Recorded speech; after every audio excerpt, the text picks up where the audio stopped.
Hema committee report പുറത്തു വന്നതിനു പിന്നാലെ ധാരാളം വെളിപ്പെടുത്തലുകൾ, പ്രതികരണങ്ങളൊക്കെ സിനിമാ മേഖലയിലെ സ്ത്രീകളിൽ നിന്നും വനിതകളിൽ നിന്നും ഉണ്ടാകുന്നുണ്ട്. ഇപ്പോൾ പുതിയ കാല നടി കൂടിയായ രേവതി സമ്പത്ത് 24-നോടൊപ്പം ചേരുകയാണ്.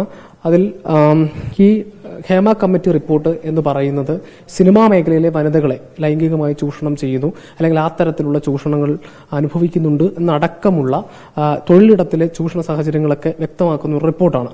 അത്തരത്തിലൊരു റിപ്പോർട്ട് പുറത്തു വരുമ്പോൾ താങ്കൾ ഉൾപ്പെടെയുള്ള പുതിയ കാല അഭിനേതാക്കൾക്ക് അതിൽ പ്രതീക്ഷയുണ്ടോ? എന്താ? എനിക്ക് നല്ല രീതിയിലുള്ള പ്രതീക്ഷയുണ്ട്. തുടക്കം തന്നെ WCCന് എൻ്റെ എല്ലാവിധ അഭിനന്ദനങ്ങളും. കാര്യം അവരുടെ ഒരു എഫേർട്ട് ഈ സമയത്ത് അറ്റ്മോസ്റ്റ് പറയേണ്ടതാണ്. പറഞ്ഞാലും തീരൂല. അപ്പം ഐ തിങ്ക് ഈ റിപ്പോർട്ടിന് അറ്റ്മോസ്റ്റ് പ്രയോറിറ്റി ഉണ്ട്. അപ്പം ഇത് വന്നതിന് ഇനി എങ്ങനെ മുന്നോട്ട് ലീഗലി ആണെങ്കിലും സർക്കാരിന്റെ ഭാഗത്തു നിന്നാണെങ്കിലും ഒക്കെ ഇതിനെങ്ങനെ കാണുന്നു, അവരെന്തെല്ലാം കാര്യങ്ങളാണ് ഇനി തിരിച്ചതിന്റെ ഒരു റെസ്പോൺസ് ആയിട്ടുണ്ട് എന്നുള്ളതാണ് ഏറ്റവും അധികം ഇമ്പോർട്ടന്റ് ആയിട്ടുള്ളത്. അതും എനിക്ക് ഫീൽ ചെയ്യുന്ന ഒരു കാര്യം എന്ന് പറയുന്നത് നമുക്കിത് കൃത്യമായി എവിഡന്റ് ആണ്, ഇതാണ് എന്നുള്ളത് നമ്മൾ കുറേ വർഷങ്ങളായിട്ട് പറഞ്ഞുകൊണ്ടിരിക്കുകയാണ്. ഇപ്പം സയന്റിഫിക്കലി തന്നെ അതൊരു റിപ്പോർട്ടായിട്ട് നമുക്ക് പുറത്ത് വന്നിട്ടുണ്ട്. അപ്പം എത്രയും പെട്ടെന്ന് അതിനൊരു റെസ്പോൺസ് വളരെ പ്രയോറിറ്റി കൊടുത്ത് തന്നെ അതിന് മുന്നോട്ട് വരണം. മുമ്പ്, അതായത് വളരെ മുമ്പ് 2021 ഒരു പോസ്റ്റ് സോഷ്യൽ മീഡിയയിൽ ഒരു പോസ്റ്റ് ഇട്ടിരുന്നു. അത് ഈ ചില അഭിനേതാക്കളുടെ ടെക്നീഷ്യന്മാരുടെ അടക്കം പേര് ഈ സിനിമാ മേഖലയിലുള്ളവരുടെ സെക്ഷൽ അബ്യൂസ് ചെയ്തു എന്നുള്ള രീതിയിലുള്ള ഒരു പോസ്റ്റ് ഇട്ടിരുന്ന ഒരാൾ കൂടിയാണ്. അതിനുശേഷമാണ് ഇത്തരത്തിലൊരു റിപ്പോർട്ട് പുറത്തു വരുന്നത്. ഏത് രീതിയിലാണ് അന്നത്തെ ദുരനുഭവം, അല്ലെങ്കിൽ ഏത് സാഹചര്യത്തിലാണ് അന്ന് ആ പേരുകൾ പുറത്തുവിടാൻ രേവതി തുനിഞ്ഞത്? സാഹചര്യം എന്ന് പറഞ്ഞു കഴിഞ്ഞാൽ എനിക്ക് തോന്നുന്നു ഇൻസ്റ്റിങ്ക്റ്റ് എന്ന് പറയുന്നതാണ്. പ്രത്യേകിച്ച് അങ്ങനെ വേറെ സാഹചര്യം ഓൾമോസ്റ്റ് എന്റെ സുഹൃത്തുക്കൾക്കാണെങ്കിലും എല്ലാവർക്കും ഇത് എവിഡന്റ് ആയിട്ട് നടക്കുന്നുണ്ട് എന്നുള്ളത് അറിയാം. അത് വിളിച്ച് പറയുക എന്നുള്ളത് അത്ര വലിയ ഈസി കാര്യമായിരുന്നില്ല എന്നുള്ളതാണ്. ഞാൻ വളരെ വളരെ യങ് ആയിരിക്കുമ്പോൾ നടന്ന ഒരു വിഷയമാണ് എനിക്കത്. അത് പറയാൻ തന്നെ എനിക്ക് എത്ര വർഷങ്ങൾ വേണ്ടി വന്നു എന്നുള്ളത് തന്നെ അതിന്റെ ഒരു സീരിയസ്നെസ്സും അതിന്റെ ആ വിഷയത്തോടുള്ള ഒരു സെൻസിറ്റിവിറ്റിയും വൾണറബിലിറ്റിയും ഒക്കെ ചൂണ്ടിക്കാണിക്കുന്നുണ്ട്. എന്നെ ഇപ്പൊ ഏറ്റവും കൂടുതൽ അതിശയപ്പെടുത്തുന്നതും അത് തന്നെയാണ്. അതായത് ഞാൻ പറഞ്ഞത് ഇപ്പോ AMMA ജനറൽ സെക്രട്ടറിനെ അദ്ദേഹത്തെയാണ് ഞാൻ ഒരു അറ്റാക്കർ എന്ന നിലയിൽ പറഞ്ഞിട്ടുണ്ടത്. അപ്പം അദ്ദേഹത്തിന്റെ റെസ്പോൺസും ഇപ്പൊ നിലവിൽ വന്നുകൊണ്ടിരിക്കുന്ന റെസ്പോൺസൊക്കെ എന്നെ ഭയങ്കരമായിട്ട് അതിശയിപ്പിക്കുന്നു എന്ന് ഞാൻ പറയുന്നില്ല. ഒബ്വിയസ്ലി അവർക്ക് അങ്ങനെ ബിഹേവ് ചെയ്യാൻ പറ്റുള്ളൂ, ബിക്കോസ് അതുകൊണ്ടാണല്ലോ അവർ അബ്യൂസേഴ്സ് എന്ന് നമ്മൾ വിളിക്കുന്നത്. അപ്പം ആ പറയുന്ന റെസ്പോൺസുകളൊക്കെ തന്നെ എന്നെ ഇപ്പം ബീങ് എ സർവൈവർ നമുക്ക് മാറി നിന്ന് ഈ റെസ്പോൺസുകൾ നിരന്തരം TVയിലൂടെയും പല മീഡിയയിലും നമ്മൾ കണ്ടുകൊണ്ടിരിക്കുമ്പം നമ്മളത് ഏതെല്ലാം രീതിയിൽ ബാധിക്കുന്നുണ്ടെന്നറിയോ? So it's high time. അതാ ഞാൻ പറഞ്ഞത്, നേരത്തെ പറഞ്ഞ പോലെ ഗവൺമെന്റ് ആണെങ്കിലും ഇനി എന്താണ് ചെയ്യുന്നത് അതിൽ എത്രയും പെട്ടെന്ന് ഒരു ലേറ്റ്നെസ് ഇല്ല. ബിക്കോസ് ഓൾറെഡി അത് ലേറ്റ് ആണ്. നമ്മൾ പറയാൻ തുടങ്ങിയിട്ട് കുറെ നാളുകളായി. അതായത് രേവതി പറയുന്നത് ഇപ്പോഴത്തെ അമ്മയുടെ ജനറൽ സെക്രട്ടറി ആയിട്ടുള്ള ആളാണ് രേവതിനെ ആ വർഷങ്ങൾക്ക് മുമ്പ് അത്തരത്തിൽ സെക്ഷലി അബ്യൂസ് ചെയ്തത് എന്നുള്ളതാണ്. അപ്പൊ അത് എന്താണ് ആ ദുരനുഭവം എന്ന് വിശദീകരിക്കാമോ? ഈ ജനറൽ സെക്രട്ടറിയായ ഇദ്ദേഹം അഡ്ജസ്റ്റ്മെന്റിന് എന്നെ വിളിച്ചു എന്നാണ് പലയിടത്തും പറയുന്നത്. പക്ഷെ the thing is that he raped me.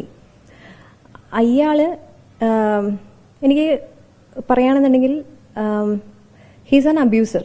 അതിനപ്പുറത്തേക്ക് എങ്ങനെ പറയണമെന്ന് എനിക്ക് അറിഞ്ഞുകൂടാ.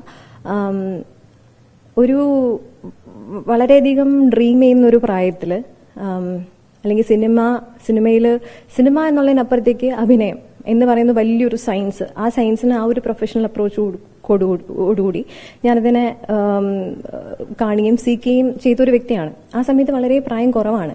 ഇദ്ദേഹം എന്നെ കോണ്ടാക്ട് ചെയ്യുന്നത് സത്യം പറഞ്ഞാൽ +2 കഴിഞ്ഞ് നിൽക്കുന്ന സമയത്ത്, സ്കൂൾ ടൈമിൽ നിൽക്കുന്ന +2 കഴിഞ്ഞ് ഉള്ളൊരു ലീവ് ഉണ്ടല്ലോ, ആ സമയത്താണ് ഇദ്ദേഹത്തിന്റെ ഒരു അക്കൗണ്ടിൽ നിന്ന് എനിക്ക് മെസ്സേജ് വരുന്നത്. ഹായ് മോളെ. അന്നും ഇദ്ദേഹം യൂസ് ചെയ്ത വേർഡ് മോളെ എന്നാണ്.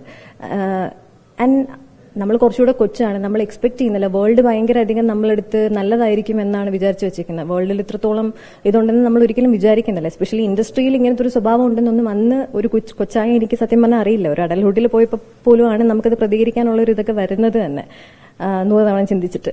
അപ്പം ഇദ്ദേഹത്തിന്റെ ഒരു മെസ്സേജ് വരുമ്പോഴും എനിക്ക് അതായത് ഇദ്ദേഹം കോൺടാക്ട് ചെയ്യാൻ ഉപയോഗിച്ച ഫേസ്ബുക്ക് പ്രൊഫൈൽ എന്ന് പറയുന്നത് തന്നെ ഫേക്ക് ആണെന്നാണ് ഞാൻ കരുതിയത്. പിന്നെ ലേറ്റർ ഓൺ ആണ് മനസ്സിലായത് ഓക്കെ അത് ഫേക്ക് അല്ല, അദ്ദേഹത്തിന്റെ അക്കൗണ്ട് തന്നെയാണ്. അതേ അക്കൗണ്ട് തന്നെയാണ് അദ്ദേഹം പല സ്ത്രീകളോടും സിമിലർ അപ്രോച്ച് കാണിക്കുന്നത് എന്നുള്ളത് പിന്നീട് എനിക്ക് മനസ്സിലായിട്ടുണ്ട്. അതായത് രേവതിയുടെ തന്നെ സഹപ്രവർത്തകരായ മറ്റു പല സ്ത്രീകൾക്കെതിരെയും ഇത്തരത്തിൽ അബ്യൂസ് ഉണ്ടായിട്ടുണ്ട് അദ്ദേഹത്തിന്റെ ഭാഗത്തു നിന്നും എന്നുള്ളതാണോ? മെസ്സേജും കാര്യങ്ങളൊക്കെ ഞാൻ കാണാറുണ്ട്. അവർ പേഴ്സണലി അവർ എൻ്റെ അടുത്ത് ഷെയർ ചെയ്യാറുമുണ്ട്. ഇത് എനിക്ക് മാത്രമല്ല ഇദ്ദേഹത്തിൻ്റെ നിന്നുള്ളത് എവിഡന്റ് ആയിട്ട് എനിക്ക് തന്നെ അറിയാം. പല കാരണങ്ങളുണ്ടും അവർക്ക് പ്രതികരിക്കേണ്ട. ഈ പറഞ്ഞ പോലെ പ്രതികരിച്ചിട്ട്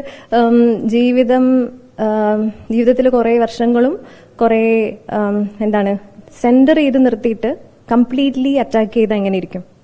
അതിന്റെ ഒരു ബൈ പ്രോഡക്റ്റാണ് ഞാൻ. ഈ സംഭവവുമായി ബന്ധപ്പെട്ട് അന്ന് പ്രതികരിച്ചില്ല, അതായത് ഔദ്യോഗികമായി ഈ പരാതി കൊടുക്കുകയോ അല്ലെങ്കിൽ അത്തരത്തിൽ പല രീതിയിൽ പരാതി കൊടുക്കുകയോ അല്ലെങ്കിൽ അതിന് എന്താണെന്ന് ഉള്ള പരിഹാരം തേടിയില്ലായിരുന്നോ?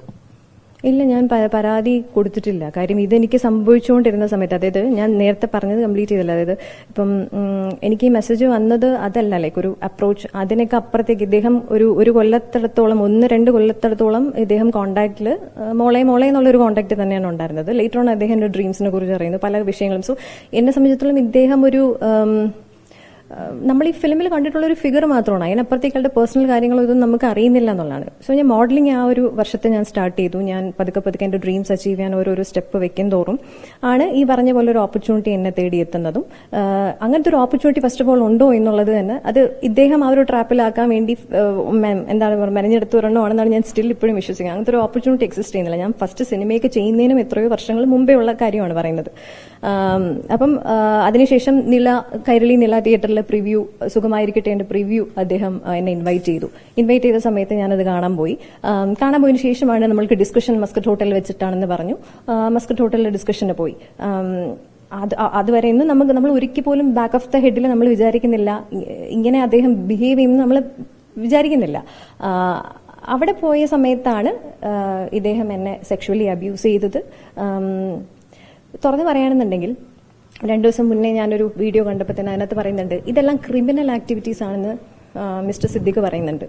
ഇത് ആരോട് ചെയ്താലും ഇതെല്ലാം ക്രിമിനൽ ആക്ടിവിറ്റീസ് ആണെന്നുള്ളത്. അങ്ങനെയാണെന്നുണ്ടെങ്കിൽ അദ്ദേഹത്തിന് എന്ത് വിളിക്കുമെന്ന് എനിക്ക് അറിഞ്ഞാൽ കൊള്ളാം. അദ്ദേഹം ഇത് കാണുന്നുണ്ടെങ്കിൽ എനിക്ക് അദ്ദേഹത്തിനോട് ചോദിക്കാനുള്ളത്, എനിക്ക് അങ്ങനത്തെ ഒരു ഓപ്പർച്യൂണിറ്റി അതിനുശേഷം കിട്ടിയിട്ടില്ല.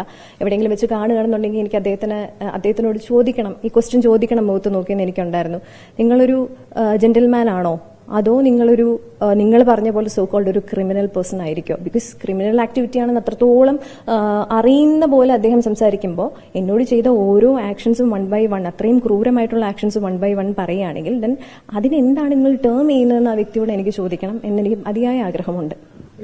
ഇപ്പോഴത്തെ ഒരു സാഹചര്യത്തിൽ സിനിമാ മേഖലയിൽ നിന്ന് തന്നെ കൂടുതൽ വെളിപ്പെടുത്തലുകൾ, പ്രതികരണങ്ങളൊക്കെ ഉണ്ടാകുന്നുണ്ട്. ആ ഒരു സാഹചര്യത്തിൽ ഇനി ഇങ്ങനൊരു സംഭവം ഉണ്ടായി എന്ന തരത്തിൽ പരാതി കൊടുക്കാൻ അല്ലെങ്കിൽ കേസ് കൊടുക്കാൻ രേവതി തയ്യാറാണോ? ഇല്ല, ഞാൻ കേസ് കൊടുക്കാനൊന്നും തയ്യാറല്ല. കാര്യം എനിക്ക് എന്റെ ജീവിതം കോൺസെൻട്രേറ്റ് ചെയ്യണം. ഞാനിതിനു വേണ്ടി സംസാരിച്ചു എന്ന് പറഞ്ഞ ഒറ്റ കാരണത്താൽ തന്നെ ഞാൻ ഒറ്റപ്പെടാത്ത സ്ഥലങ്ങളൊന്നുമില്ല. എന്നോട് ആളുകൾക്ക് സംസാരിക്കാൻ പോലും എന്തോ ബുദ്ധിമുട്ടായിരുന്നു. ഫ്രണ്ട്സ് ആയിട്ടുള്ള ആൾക്കാരാണെങ്കിൽ പോലും അവര് നമ്മൾ ഫിലിമുമായിട്ട് അസോസിയേറ്റ് ചെയ്ത് നിൽക്കുന്ന ആൾക്കാരൊക്കെ ആണെങ്കിലും അവർക്ക് തന്നെ സംസാരിക്കാൻ, ബിക്കോസ് രേവതിയോട് സംസാരിച്ചാൽ അല്ലെങ്കിൽ രേവതിക്ക് ഒരു ഓപ്പർച്യൂണിറ്റി തന്നു കഴിഞ്ഞാൽ അവരുടെ നിലനിൽപ്പായിരിക്കാം. പക്ഷെ എന്നാൽ തന്നെ നല്ല രീതിയിൽ എനിക്ക് തോന്നുന്നു എന്റെ അമ്മയും അച്ഛനും ഒഴിച്ച് ഞാൻ കംപ്ലീറ്റ് ആയിട്ട് പ്രതികരിച്ചതിന്റെ ബേസിസിൽ മാത്രം ഒറ്റപ്പെട്ട ഒരാളാണ്. അതിനൊക്കെ അപ്പുറത്തേക്ക് നമുക്ക് വേണമെങ്കിൽ അതിൽ ഇറങ്ങാം, ധൈര്യമായി നമുക്ക് ഇറങ്ങാം. പക്ഷെ അതിനൊക്കെ അപ്പുറത്തേക്ക് അതിന് ഇൻവെസ്റ്റ് ചെയ്യേണ്ടി വരുന്നത് ഒരു വലിയ മെന്റൽ ഹെൽത്തും അതുപോലെ നമുക്ക് കുറെ കാര്യങ്ങൾ നമുക്ക് അതിനു വേണ്ടി അതൊന്നും ഇപ്പം സമയമില്ല എന്നുള്ളതാണ് ബേസിക്കലി ഉള്ളത്. കാര്യം സെൽഫ് കോൺസെൻട്രേറ്റ് ചെയ്യാനുണ്ട്, തിരിച്ച് ബാക്ക് ടു ട്രാക്കാണ്. നല്ല നല്ല കാര്യങ്ങൾ ചെയ്യണം, നല്ല നല്ല മൂവീസ് ചെയ്യണം എന്ന് ആഗ്രഹമുണ്ട്. അതിനുവേണ്ടി ഹാർഡ് വർക്ക് ചെയ്തുകൊണ്ടിരിക്കുന്ന ഒരാളാണ് ഞാൻ. അപ്പം ഇതിന്റെ പുറകെ നടന്ന എനിക്ക് വയ്യ എന്നുള്ളത് തന്നെയാണ്. പുറകെ നടന്നിട്ടും വലിയ കാര്യമില്ല. എന്താണ് ഇനി നെക്സ്റ്റ് ഇത്രയും റിപ്പോർട്ടൊക്കെ ഇപ്പൊ വന്നില്ലേ, ഗവൺമെന്റ് എന്താണ് ചെയ്യാൻ പോകുന്നത് എന്നുള്ളത് നമ്മൾ ഇനി നോക്കട്ടെ. എപ്പോഴും നമ്മൾ മാത്രം പ്രതികരിച്ചുകൊണ്ടിരുന്നാൽ പോരല്ലോ. ഈ പ്രതികരണത്തിനൊരു തിരിച്ചിങ്ങോട്ടും ഒരു റെസ്പോൺസ് വേണമല്ലോ. അതെന്താ ഇനി ചെയ്യാൻ പോകുന്നതെന്നുള്ളതാണ് കാണേണ്ടത്. മറ്റ് സഹപ്രവർത്തകർക്കിടയിലും മറ്റു താരങ്ങളിൽ നിന്ന് ഇത്തരത്തിൽ ദുരനുഭവങ്ങൾ ഉണ്ടായിട്ടുണ്ടോ? ആ തരത്തിൽ എന്തെങ്കിലും എക്സ്പീരിയൻസ് ഷെയർ ചെയ്തിട്ടുണ്ടോ? ഇഷ്ടം പോലെ, അതേ ഉള്ളൂ എന്നുള്ളതാണ്. പലപ്പോഴും കേൾക്കുമ്പോൾ, അതായത് പല എക്സ്പീരിയൻസെല്ലാം കേൾക്കുമ്പോഴൊക്കെ നമ്മളെല്ലാവരും ഒരേ സ്പേസിലാണ്. ഇതേ ഉള്ളൂ, ഇതിങ്ങനെ ഇല്ല എന്നൊക്കെ പറയുന്ന കാര്യങ്ങളൊക്കെ അട്ടർ നോൺസെൻസ് ആണ്. അവർക്കതുള്ളത് കൊണ്ടാണ് അവർക്ക് അങ്ങനെ പറയേണ്ടി വരുന്നത് ഇല്ല എന്നുള്ളത്. ഇന്നലെയും കൂടെ ഞാൻ കണ്ടതേ ഉള്ളൂ, പവർ ഗ്രൂപ്പ് എക്സിസ്റ്റ് ചെയ്യുന്നില്ല എന്ന് മിസ്റ്റർ സിദ്ദിഖ് പറയുന്നത്. അതെന്തൊരു നോൺസെൻസ് ആണ്. പവർ ഗ്രൂപ്പ് എക്സിസ്റ്റ് ചെയ്യുന്നുണ്ട്, കാസ്റ്റിംഗ് കൗച്ച് എക്സിസ്റ്റ് ചെയ്യുന്നുണ്ട്, ഹറാസ്മെന്റ് എക്സിസ്റ്റ് ചെയ്യുന്നുണ്ട്, അസോൾട്ട് എക്സിസ്റ്റ് ചെയ്യുന്നുണ്ട്, എല്ലാം എക്സിസ്റ്റ് ചെയ്യുന്നുണ്ട്. അത് എക്സിസ്റ്റ് ചെയ്യുന്നത് കൊണ്ടാണ് അവരില്ല എന്ന് പറയുന്നത്.